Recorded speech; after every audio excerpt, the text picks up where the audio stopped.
The Prime Minister has demanded Barnaby Joyce be sacked from the Shadow Ministry over a comment he made at a rally against wind farms. My colleague Cameron Redden live in the studio. And Cam, I've just interviewed the Prime Minister. We'll have that full interview with Mr Albanese a bit later. But he is clearly fired up about those remarks, thinks they were way out of line, and says Barnaby Joyce should go. And the Prime Minister describes this as a new level for Barnaby Joyce. In his own words, Kieran, that this is something that he hasn't seen himself in the Australian political discourse. These comments were made at a rally over the weekend in the Illawarra against wind farms in the region. Barnaby Joyce speaking in front of a crowd of more or less a couple of dozen people, around 100 people or so in the community. He took the stage for about 10 minutes. It was a speech that was live streamed on Barnaby Joyce's social media platforms. And as a part of that speech, he's trying to rally the crowd up to oppose these wind farms, talking about protests in different parts of the country. He then goes on to make these remarks, which have drawn quite a reaction this morning. And the bullet you have is that little piece of paper, and it goes in a magazine called The Voting Box, and it's coming up. Get ready to load that magazine. Go, goodbye, Chris. Goodbye, Stephen.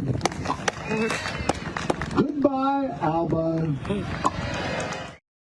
So those references he there makes to Chris Bowen, the Energy Minister, Stephen Jones, the local member, Albo, of course, being the Prime Minister. Barnaby Joyce said about a minute before making those remarks on the stage, he says, sometimes I get in trouble for the vernacular I use, but I don't care. He then went on and made that remark. He's since apologised on breakfast television this morning for making those remarks, but it's drawn quite a response today from the Prime Minister, who says it's a new low in terms of Australian political discourse. And in an interview with Kieran Gilbert to be aired later on Sky News, the Prime Minister is demanding Barnaby Joyce be sacked from the Shadow Cabinet, be sacked as the Shadow Minister for Veterans Affairs, and be sent to the backbench for good.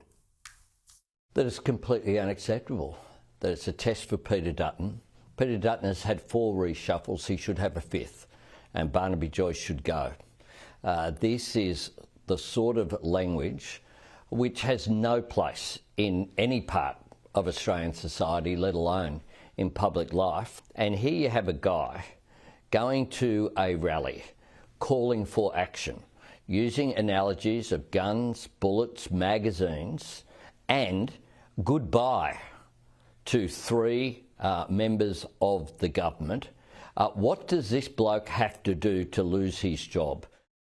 So we're waiting to see what the repercussions might be for this, Kieran. Susan Lee, the Deputy Liberal Leader on radio this morning, said that that wasn't language she would use, but wouldn't go as far as to condemn the comments. We now know both the Nationals Leader's Office and the Opposition Leader's Office have been made aware of these comments as well. We're yet to see whether there's going to be any action, but you can tell from the Prime Minister there, and quite an emotional response really too, given the nature of political discourse, the context of what happened in the United States as well.